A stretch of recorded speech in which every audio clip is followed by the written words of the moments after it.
Electromite did not come off the ban list. But a lot of things happened. One of the biggest ban lists I've ever seen as far as cards touched, or limited, or semi-limited, or something changed. So we're going to go over everything and the meta implications. Listen very closely. I'm going to go over each meta deck as I hit the cards that get hit from the deck. For example, everyone knows the list. Okay, X, Y, Z, it's at 2. As I go down the list, as we're going to go down it right now, I'm going to explain each deck and the meta implications. So pay close attention to each and the solutions to each of the cards being banned. So let's get straight into this video. If it's your first time here, subscribe button, smash the like button, and let's get into it. So, first things first, Nightmare Griffin. It does not matter for Malice. It does nothing. It does. Malice, in fact, barely got touched. The only card that I feel actually hurts Malice a little bit, but not really, is Link Decoder. Who, it doesn't, like the deck already summons 10 times. It doesn't need the 11th summon. Griffin is like a cherry on top to the board, but the end board of like draw 5, end on a crazy amount of interruptions with GWC, double banish, a bow, SP. It's already a huge big ass board. Griffin was not necessary. It was overkill. So Griffin being banned didn't matter. Decoder also doesn't matter. If you want to play Bystials in the deck, you could just play Link Karibo, and it still puts up a Link 3. To have the extra monster was helpful to make it like easier to combo afterwards, but you can just adjust the combo now by going TB11 earlier, so it doesn't actually matter. It's fine. It doesn't matter. Dweller is great, but here's the thing. So everyone knows Beansmith did not go touched, right? Beansmith did not go touched in the entire ban list. Well, its biggest killers did. Not only did Beansmith go untouched everywhere, but Dweller got banned, Shifter got limited, and Druid Worms at 1. So the cards that have destroyed Fiendsmith are gone. Not only did Fiendsmith not get touched, the cards that hurt Fiendsmith are gone. That is absurd. So that deck is immediately, any deck with Fiendsmith is immediately high upper echelon, tier 1 immediately. Bahamut is interesting because with Dweller banned, Mermail is actually much better.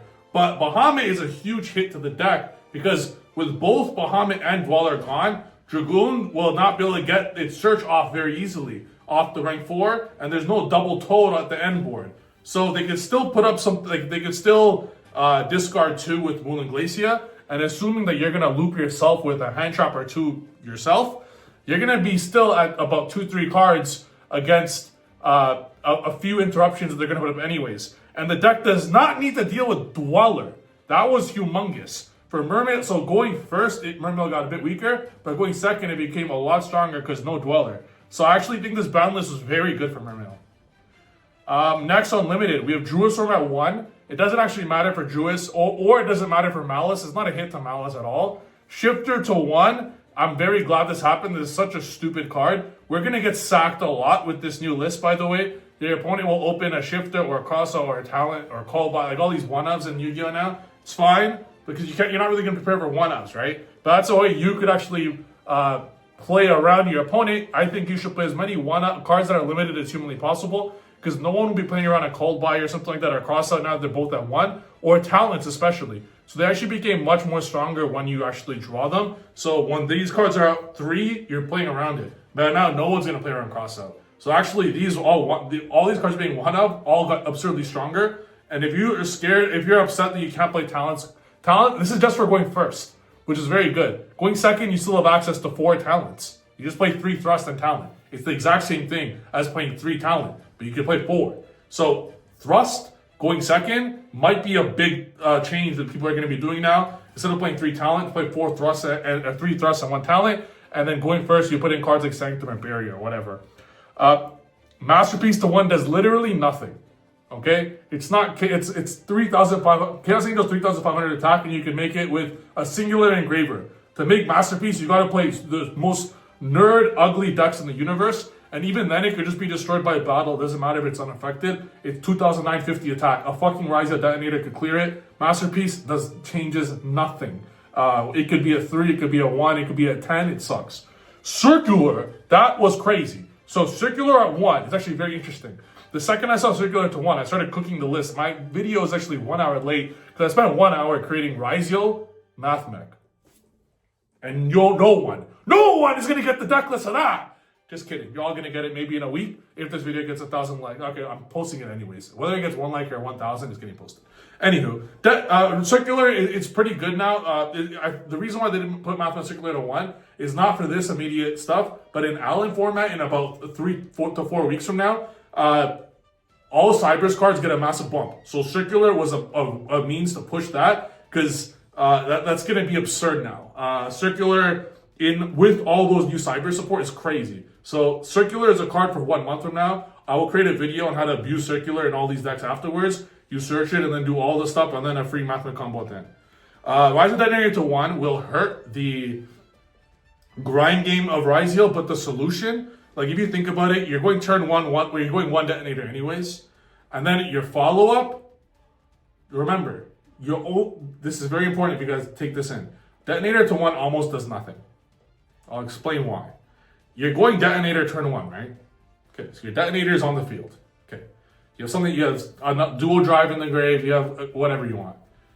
You're just gonna go, like you cannot even summon 2 detonators at once because you have Rise of Cross. You're just gonna X and twin special detonator. For your opponent, they'll just banish it. Okay, so you're gonna clear an 8 interruption and Rise Heal board, or Rise of Fiendsmith board, and banish the detonator? You know? So detonator being at 1 or at 3 is almost like the same. I would prefer it at 2 to have the opportunity if I wanted to hard make it. But but now this just ensures that you need to end your turn with X Rizal in hand, because your follow-up is going to be X and twins. Twin special detonator. So you have your detonator. You only have 1 anyways. And then X search sword. You're going to continue the loop. This actually makes 2 Rizal Cross very important, in my opinion. Before, 1 was all you needed. 2 was a brick almost. But playing 2 Rizal Cross now makes it so you're reliant on dual drive to follow up more. You need to not only put back the 1 detonator, but your lack of Rizal names. There was 10 before, now there's 7.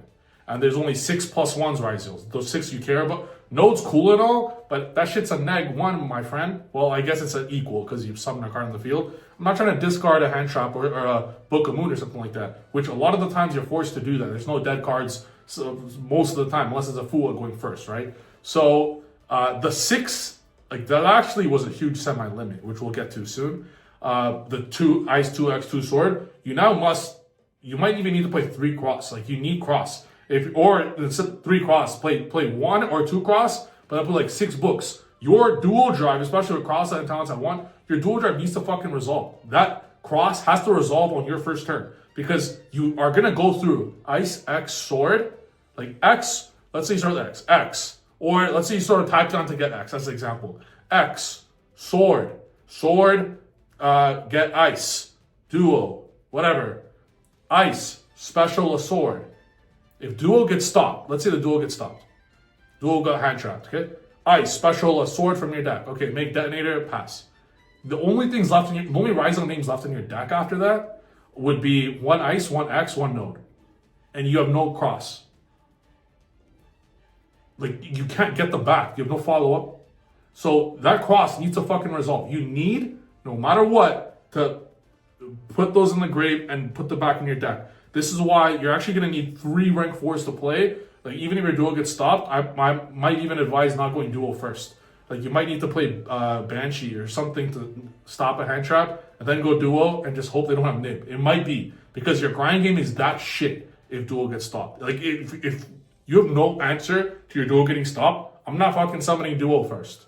I would rather lose to nib, because you're going to lose anyways.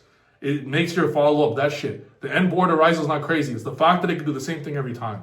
That's why now, the dual drive, you have to stop that shit by all means necessary, and you'll auto-win. So I think the deck still needs to play 6 books on top of all these cards. Brilliant Fusion to 1 will do jack shit. Why can't you just put Electromite here, bro? Now, here's the thing with the Rizal cards. Bonfire can hit to 1. Now, Crossout and Talents, these are just hits for going first. I'm glad. Going first is already too broken. I'm very glad these cards are going to hit to 1. And you got to play, if you want to play Talents going second, you still have 3 thrusts. So this is perfect to play them each at 1. Because going first is too difficult. Sorry, too free. Going second is too difficult. So going for the sideline limits, we're going to look now at the 1 Bonfire that's limited. So it's 2 consistency hits to Rizal. And then the Rizal hits are X and Ice, each and Sword. each of the Rizal good cards got hit by 1. So that's 2 Bonfire, 1 Ice, 1 X, 1 Sword. That is 5 consistency hits to a deck that already bricks. That is a massive amount of consistency hits if you think about it. Yes, nothing got destroyed for Rizal, but it lost 5 consistency cards and it lost a huge part of a grind game of not only the 5 Rizal names dropped, but the detonator to 1. So it's still fine. I still think some version of Rizal is the best deck. I still believe this truly. However, the solutions must be had.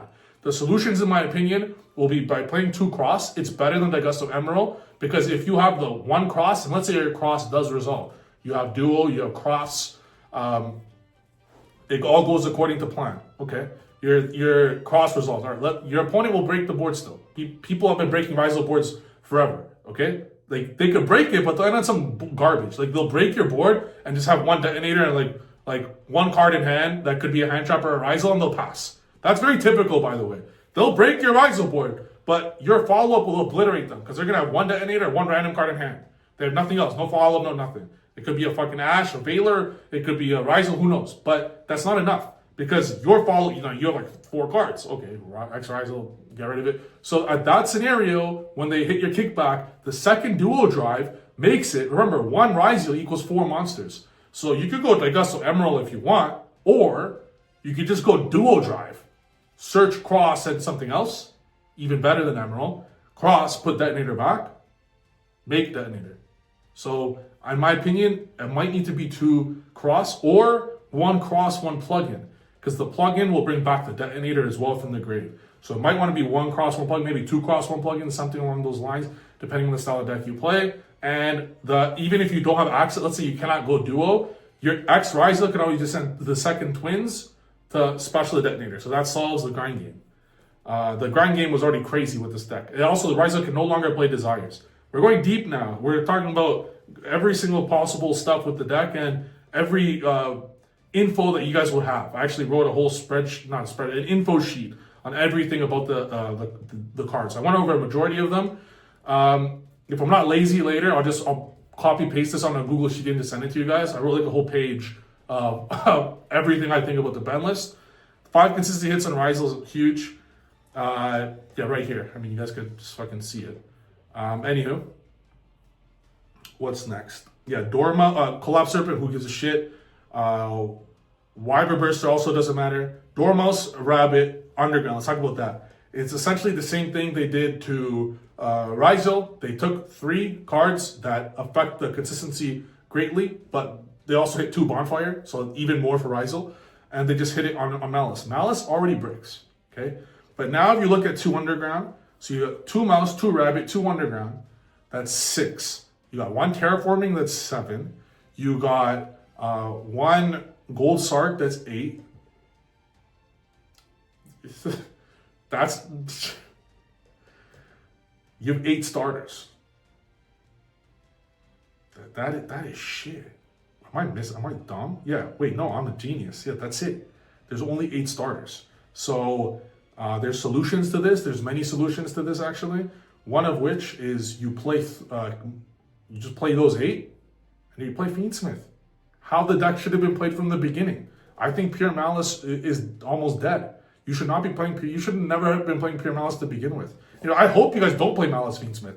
Malice Fiendsmith is the deck that I'm scared of, and you should be scared of.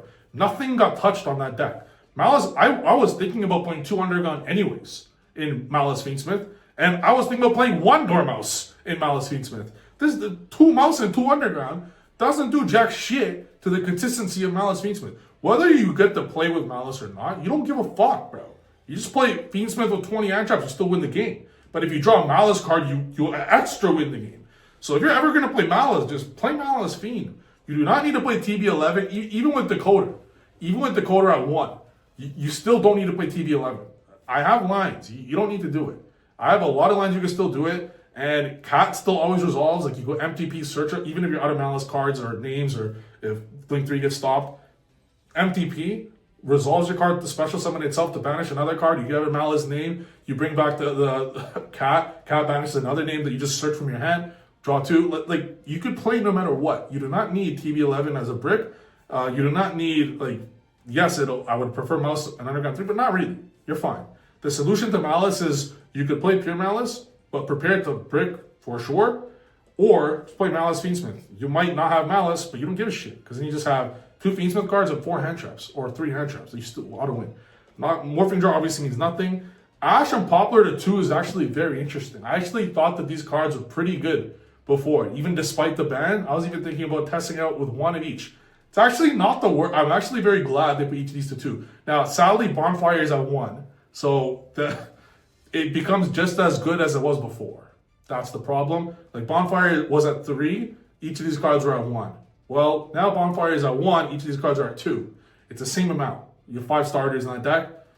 I don't think, like, I know Sinful, there's a lot of support coming up for this deck soon, like in Allen. Not a lot, but a good amount to make it somewhat decent.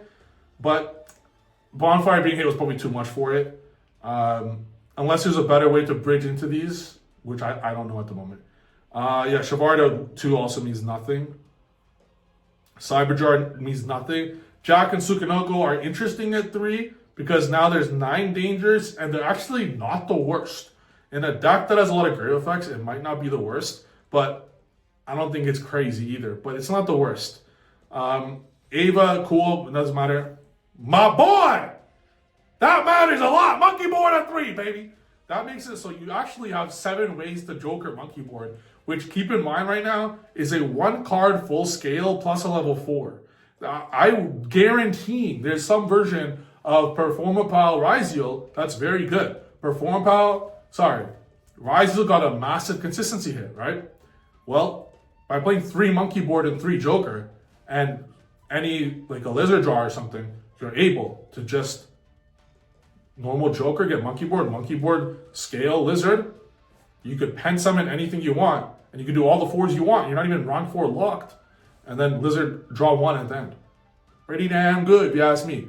That's the video. I went over as deep as I can in each of these. Rather than making 2 videos on a Banlist like discussion or something like that, and then like a Banlist reaction, I thought I was going to put 2 of them together. 90% of the Banlist reactions you see online are fake from YouTubers, myself included, in the past when I first started YouTubing. Obviously, we fucking saw the list before. Bro, did you see how they released the list? It's a live, I love what Konami's doing, how they're doing it. It makes the YCS is a huge event that you cannot tune out of. Yeah, unless you caught that live reaction of that, maybe. But yeah, I knew what happened in the deck. So anyway, I'd rather just explain the discussion rather than like reaction, because I want you guys to know specifically the meta implications. And I think it means a lot coming from a YCS champion. And in my humble opinion, I'm the best Yu-Gi-Oh player on planet Earth. I didn't even go to YCS Houston to give people a chance. The guy who won with Memento should thank me. I should be getting a gift. Maybe his prize card. I wouldn't mind. I'll have 2 to go along with the trophy behind me, behind the dual line sign. All right, that's it for the video. I have work to do right now, and by work I mean I have some Performapal Ryziel to cook up. So let me know in the comments what videos you guys want to see next, and I'll see you guys next video. Peace.